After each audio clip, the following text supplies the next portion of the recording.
ce niveau de formation, Bac plus 3, niveau 6 RNCP, il est absolument crucial, ça c'est notre vision, il est absolument crucial de savoir identifier les différentes composantes de la finance et de comprendre dans quel cadre celles-ci s'inscrivent. Et donc, au terme du bachelor et avec l'appui de l'alternance, l'étudiant est en mesure de connaître l'environnement de son entreprise. Il sait appliquer la politique budgétaire de son département ou de son organisation. Il peut aussi évoluer en gestion de projets, de pilotage d'activités, en gestion financière, en développement économique ou encore de reporting.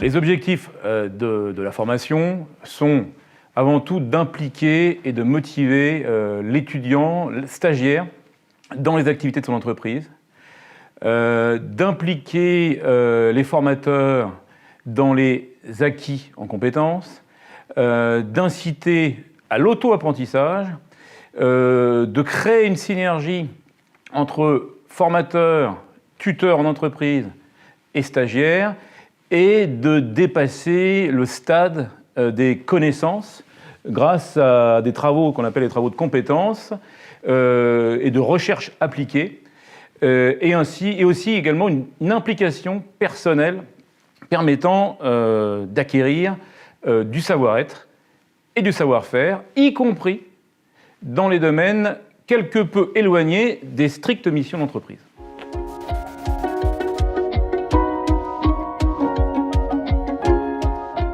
Ce qui concerne les secrets de notre pédagogie, si je vous les révèle, ce ne seront plus des secrets. Mais bon, je peux quand même vous donner quelques pistes. Toutes les écoles affichent des volontés de pédagogie innovante, ça ne veut strictement rien dire en vérité. Nous, ce qu'on peut vous répondre, c'est que les pédagogies sont adaptées aux objectifs de chaque module. C'est à nos formateurs, nos professeurs, de nous dire pourquoi ils vont choisir une pédagogie inversée, pourquoi ils vont choisir une pédagogie traditionnelle ou impositive. Et donc, on peut pas dire que notre pédagogie, c'est ceci ou cela. Encore une fois, tout dépend de la matière enseignée. En revanche, ce que nous essayons de faire et que nous pensons réussir assez facilement, c'est que nous recherchons une collaboration étroite des formateurs, des professeurs, des conférenciers et du référent compétences du programme, parce que, en fait, dans ce programme assez riche qu'est le programme du Bachelor Finance, tout est lié, les travaux de compétences, les examens traditionnels de fin de module, le portfolio de compétences, le grand oral, tout ça c'est lié. Il faut qu'absolument que les acteurs pédagogues de Financia se coordonnent en permanence.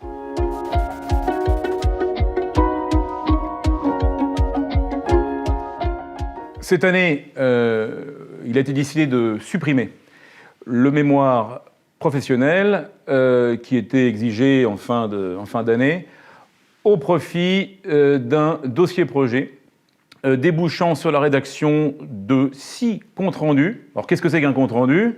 Compte rendu, c'est une analyse des faits, une analyse et des préconisations autour de thèmes imposés par l'école. Pour cela, un business game spécialement adapté à cet objectif a été choisi par l'école et animé par le concepteur du business game lui-même, qui a répondu parfaitement à notre cahier des charges. En dehors de cette nouveauté, nous continuons à avancer autour d'autres travaux de compétences que sont le rapport d'activité, autour de 5 comptes rendus selon le même format, le livret d'employabilité qui est imposé aux étudiants, qui est un peu leur passeport post-diplôme, et le grand oral, qui est un grand oral extrêmement professionnel, bien entendu.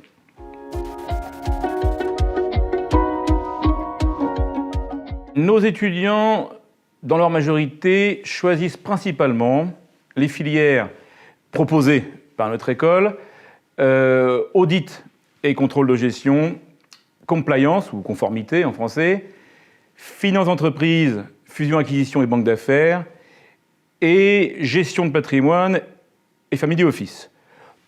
Peu choisissent la filière, il y en a, hein, mais peu choisissent la filière finance de marché qui nécessite une formation de base mathématique ou style ingénieur. Et donc, les étudiants qui rentrent en M1 ou M2 finance de marché viennent d'écoles d'ingénieurs, ou je vous dis, ou de formations scientifiques.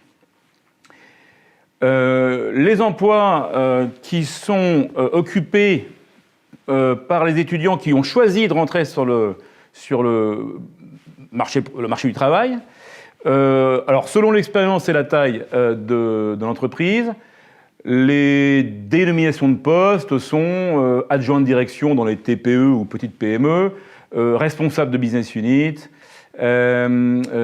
gestionnaire d'un service ou d'une unité, d'un service administration-finance, bien entendu, office manager, contrôleur de gestion junior, chargé de gestion comptable et financier. Le titre, d'ailleurs, obtenu à l'issue de la formation s'appelle chargé de gestion et management. Conseiller financier également, ou chargé de reporting. Voilà en gros les postes occupés à la suite de la formation pour ceux qui désirent se lancer sur le marché du travail.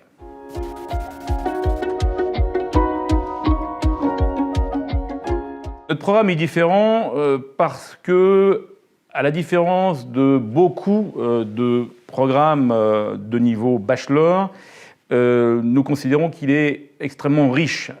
Il vise à la polyvalence, bien entendu, pour les raisons que j'ai expliquées au tout début, dans notre vision de la fonction du marché. Il faut avoir une vue assez générale de la finance.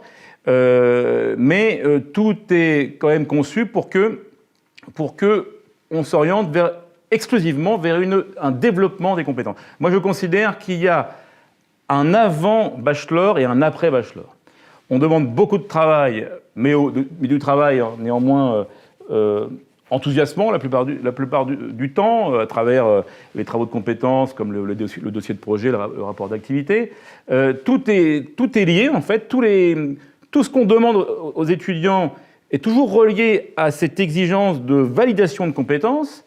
L'originalité, c'est que franchement, j'ai coutume de dire que l'enseignement supérieur aujourd'hui, en 2020, commence après le bac plus 3. Bon, là, on peut dire que l'enseignement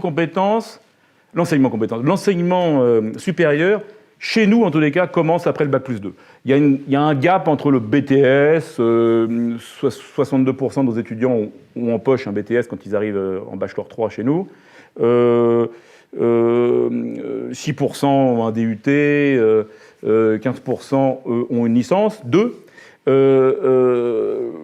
J'ai coutume de dire que quand ils arrivent chez nous, il y a un gap entre leur programme, leur diplôme plutôt d'origine, et la formation d'un an que nous proposons.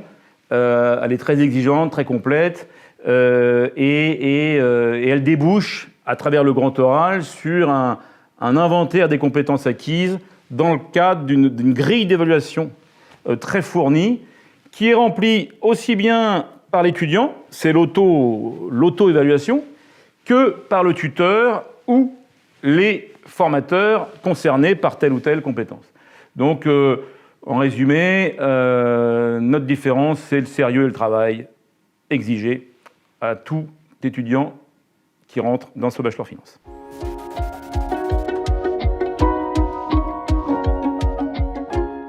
Alors, ce que nous attendons d'un candidat qui est une belle transition par rapport à la question précédente, c'est nous attendons chez lui du sérieux. Du sérieux, c'est-à-dire qu'il comprenne bien qu'il rentre de plein pied dans le vrai enseignement supérieur, qui, je vous rappelle, est caractérisé par le travail personnel, la curiosité intellectuelle, notamment, la recherche appliquée. Donc ce sérieux est indispensable pour nous. Ce qui est lié au sérieux, c'est cette envie de travailler, j'allais dire enfin, parce qu'après un bac qu'on obtient très facilement aujourd'hui, après un BTS qui pourrait être plus exigeant qu'il l'était autrefois, là, comme je le disais tout à l'heure, il y a un gap qui est franchi, donc il nous faut des candidats travailleurs. Et puis, bien sûr, évidemment, puisque tout est axé sur les compétences professionnelles, il faut absolument qu'ils nous montrent un tant soit peu de sérieux également dans la définition de son projet professionnel. Bien entendu, ça sera plus facile pour lui à l'issue du bachelor, mais même à l'entrée, on exige de lui de nous expliquer comment il se voit dans 1 an, 2 ans, 3 ans, 5 ans, et nous attachons beaucoup d'importance là-dessus. Ce qui veut dire que, à contrario, les gens peu sérieux, peu travailleurs et qui sont venus chez nous parce qu'il y avait la lumière ne seront pas acceptés.